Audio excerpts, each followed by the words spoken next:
साथियों, आप सभी का एक बार फिर से स्वागत है मेरे यूट्यूब चैनल पर। अभी तक आपने इस चैनल को सब्सक्राइब नहीं किया है, तो इस चैनल को सब्सक्राइब करें और शेयर करें। तो बेसिकली अभी तक हम जी प्रोटीन कपल रिसेप्टर्स के 2 पार्ट को कंप्लीट कर चुके हैं। अब हम यहाँ पे तीसरे पार्ट को देखेंगे और अब हम यहाँ पे एक डिफरेंट प्रोसेस को यहाँ पे पढ़ने वाले हैं, जो कि आपका जो अभी तक हमने साइक्लिक एएमपी को देखा कि वो कैसे सेकेंडरी मैसेंजर के तहत काम कर रहा है। उसके अलावा हमने आपके प्रोटीन काइनेज को देखा, जो उसके मेम्ब्रेन पर जो मॉलिक्यूल थे, वो कैसे एक्टिव हो रहे थे फॉस्फोलाइपेज के थ्रू जो काम हो रहा था। अब हम यहाँ पर देखेंगे नाइट्रिक ऑक्साइड जो होता है गैसियस सिग्नलिंग मीडिएटर होता है, जो सेल्स में पास होता है। तो इस बात को आप याद रखेंगे कि नाइट्रिक ऑक्साइड जो आपका गैसियस मॉलिक्यूल होता है, वो कैसे काम करता है। तो इस बात के लिए जो कि आपका इम्पोर्टेंट है, इन मैमल फंक्शन बेसिकली ये क्या करता है, ये आपके स्मूथ मसल्स को रिलैक्स करने के काम आता है। बेसिकली जैसे लिखा हुआ है, in mammal one of eNOS many function is to relax smooth muscles in the wall of blood vessels. तो ये क्या करता है, रिलैक्स करता है स्मूथ मसल्स को। इसके अलावा जो आपके न्यूरोट्रांसमीटर एसिटिलकोलिन होता है, वो स्टिमुलेट करते हैं एनओ की सिंथेसिस को। तो ये बात आप याद रखिएगा कि एसिटिलकोलिन जो होता है, उसका रिलेशन एनओ से होता है।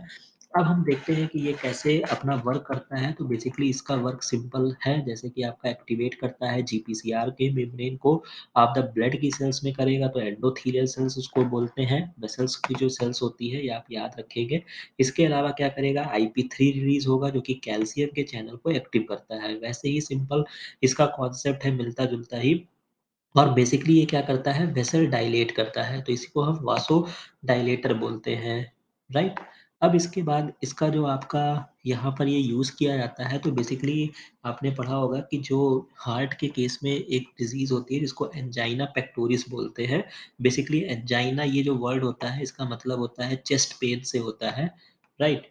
तो इसमें क्या होता है कि आप एनओ को ब्लड वेसल्स में दिया जाता है, क्योंकि ये क्या करता है, जैसे कि आप इस पूरे पैराग्राफ को देख सकते हैं। The effect of NO on blood vessels provide an explanation to mechanism of action of nitroglycerin. एक कंपाउंड होता है जो दिया जाता है for the treatment of angina patients को। बेसिकली क्या करता है, ये क्या करता है, नाइट्रोग्लिसरीन कन्वर्टेड टू एनओ, जो कि एनओ में कन्वर्ट हो जाता है, जो कि ब्लड वेसल्स को रिलैक्स करेगा।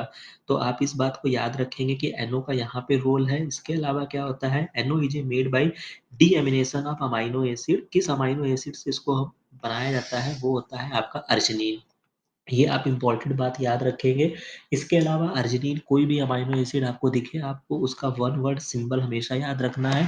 जैसे अर्जिनिन का जो होता है वो आर होता है। यहाँ पे जो एंजाइम इसमें वर्क करता है वो आपका नॉस होता है, जिसको एनोसिंथेज बोलते हैं, राइट? ये आपकी ब्लड की सेल्स में होता है। बेसिकली क्या होता है, यहाँ पे जो इम्पोर्टेंट बात है कि मैक्रोफाज जो आपकी सेल्स होती हैं, आपने पढ़ा होगा कि मैक्रोफाज जो आपकी एंटीजन प्रेजेंटेशन सेल्स भी होती हैं और इसके अलावा किल करने की भी काम आती हैं। तो ये इनकी जो मैकेनिज़्म होती है, आपने पढ़ा होगा कि ये ऑक्सीडेटिव स्ट्रेस को इंक्रीज़ करती हैं या नाइट्रस ऑक्साइड के इंक्रीज़ करके सेल्स को किल करती हैं। तो इस केस में क्या होता है, जैसे यहाँ पे लिखा हुआ है कि इनके पास इंड्यूसिबल नॉस होता है, जो कि कॉन्स्टिट्यूटिवली एक्टिव होता है, but synthesize only when the cells are activated, usually in response to the infection, right? इसके अलावा कुछ में ये कैसे काम करते हैं, एनो जो बाइंड करता है, रिवर्सिबली बाइंड करता है to iron in the active site of guanylyl cyclase enzyme पर ये जाके बाइंड करता है, जो कि स्टिमुलेट करता है सिंथेसिस ऑफ साइक्लिक जीएमपी। जैसे आपको मैंने बताया था ना कि अगर आपको साइक्लिक एएमपी बनाना है तो आपके पास एडेनाइल साइक्लेज होना चाहिए। तो चूंकि ये साइक्लिक जीएमपी से काम कर रहा है, ये भी आपका एक सेकेंडरी मैसेंजर है, तो वो कैसे काम करेगा वो आपको ध्यान रखना होगा, राइट?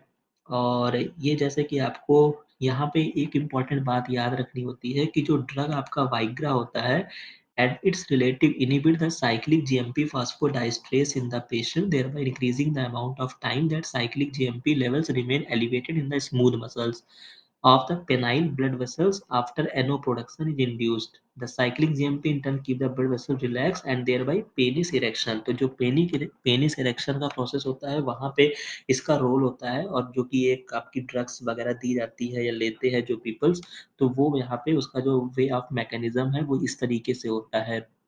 तो आप यहाँ पे इसको पढ़ सकते हैं कि nitrous oxide can increase cyclic GMP को साइटोसोल में बढ़ा देता है, because the normal rate of turnover cyclic GMP high होता है, रैपिड डिग्रेडेशन हो जाता है बाय द फास्फोडाइस्ट्रेस। तो चूंकि अब आपको इसको बचाना है, तो ये ड्रग क्या करेगा, साइक्लिक जीएमपी फॉस्फोडाइस्ट्रेस के एक्टिविटी को इनहिबिट कर देता है, जिससे वो साइक्लिक जीएमपी के फॉर्म में बना रहता है, राइट?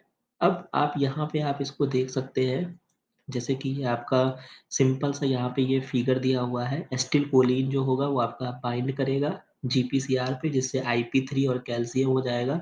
और यहाँ पे एक गैसियस मॉलिक्यूल होता है जो कि अर्जिनिन है। अर्जिनिन क्या करेगा? नाइट्रस ऑक्साइड की सिंथेसिस करेगा। ये आपकी एंडोथेलियल सेल्स है। नाइट्रस ऑक्साइड डिफ्यूज होकर मेम्ब्रेन की तरफ जाएगा, जहाँ पे वो ग्वानिल साइक्लेस को एक्टिव करेगा। ग्वानिल साइक्लेस से क्या होगा? साइक्लिक जीएमपी का फॉर्मेशन होगा।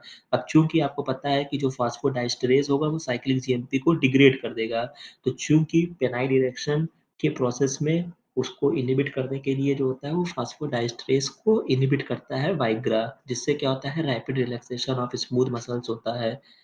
तो ये एक सिंपल सी स्टोरी, और इसमें से क्वेश्चंस एग्जाम में पूछे गए हैं, और ये बहुत ही सिंपल आपको लगा होगा, अर्जिनिन से नाइट्रस ऑक्साइड वाला। तो जैसे कि हम यहाँ पे एक बार आपको फिर से दिखा देते हैं, गैसियस सिग्नलिंग मीडिएटर होता है जो कि सेल्स के बीच में पास होता है। एसिटिलकोलिन इस तरीके से काम करता है, राइट? अब इसके बाद जो आपका आईपी3 और कैल्शियम में जैसे ही जीपीसीआर ब्रेक होता है, तो इन सब चीज़ों को आप ध्यान रखेंगे। नाइट्रोग्लिसरीन एक कंपाउंड है जो एंजाइना पेक्टोरिस में यूज़ किया जाता है। इसके अलावा वाइग्रा से इसका रिलेशन हो गया। मैक्रोफेजेस जो किल करते हैं उनका इनसे रिलेशन हो गया। बाकी बेसिकली होता क्या है? एसिटिलकोलिन आएगा, बाइंड करेगा, जीपीसीआर एक्टिव हो गए, कैल्शियम एक्टिव होगा। कैल्शियम के एक्टिव के होने के बाद क्या होगा? अर्जिनिन जो होगा वो एनओ का प्रोडक्शन करेगा, जहाँ पे एक्टिवेटेड नॉस की सिंथेसिस होती है। बेसिकली फिर यहाँ पे डिफ्यूज होगा, ये जाके इस पे बाइंड करेगा और साइक्लिक जीएमपी का फॉर्मेशन हो जाता है। तो इस तरीके से आप इन चीज़ों को पढ़ सकते हैं। जैसे कि यहाँ पे ये दिया हुआ है कि कैल्शियम का जो कंसंट्रेशन होता है वो नाइट्रिक ऑक्साइड सिंथेस को एक्टिव करता है, जिससे प्रोड्यूस करता है NO from the arginine, right?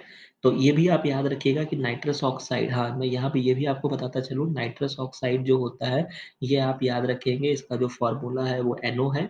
और इसके अलावा एक इम्पोर्टेंट बात और भी आप याद रखेंगे, इसी को ही लाफिंग गैस भी बोला जाता है, नाइट्रस ऑक्साइड को। तो होपफुली ये इन्फॉर्मेशंस आपको अच्छी लगी होगी। इसको शेयर और सब्सक्राइब कीजिएगा। Thank you.